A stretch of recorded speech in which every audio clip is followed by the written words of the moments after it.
டேய் ஹரி, எனக்கு வேலை கிடைச்சிச்சுடா. சூப்பர்ரா, ட்ரீட் குடுறா. டேய் நாளைல இருந்தா நான் ஃபர்ஸ்ட் நாள் வேலைக்கே போக போறேன். நாளைல இருந்து ஃபர்ஸ்ட் நாள் வேலைக்கு போறியா? ஆமாடா. அப்ப அதுக்கு ட்ரீட் குடுறா. டேய் 30 நாள் முடிஞ்சா சாலரியே போடுவாங்க. 30 நாள் உனக்கு salary போட்டுருவாங்களா? அப்ப அதுக்கு ட்ரீட் குடுறா. டேய் ஹரி, வெரி மைரேதா சொல்லிட்டேன். முதல் முறையா நீ என்கிட்ட கோவப்படுற, அதுக்கு ட்ரீட் கொடு. இப்படி நீ மூச்சு இழுத்து இழுத்து வருது ஃபர்ஸ்ட் டைம், இதுக்கு ட்ரீட் கொடு. என் கூட பேசாம நீ இவ்வளவு நேரம் இருந்ததே இல்ல, அதுக்கு ட்ரீட் கொடு. நான் உயிரோட இருந்தா நீ ட்ரீட் கேப்ப, நான் செத்துறேன்டா.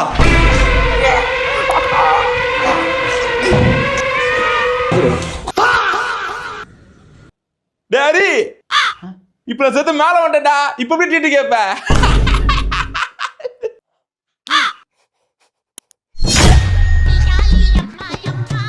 மாப்ள, செத்தேனா உன்னை விட்டுருவேன் நினைச்சிருக்கிறியா? எனக்கு மாதிரி ஃபர்ஸ்டா செத்து மேல வந்தது நீ தானே, அதுக்கு ட்ரீட் கொடு. நல்ல நண்பன்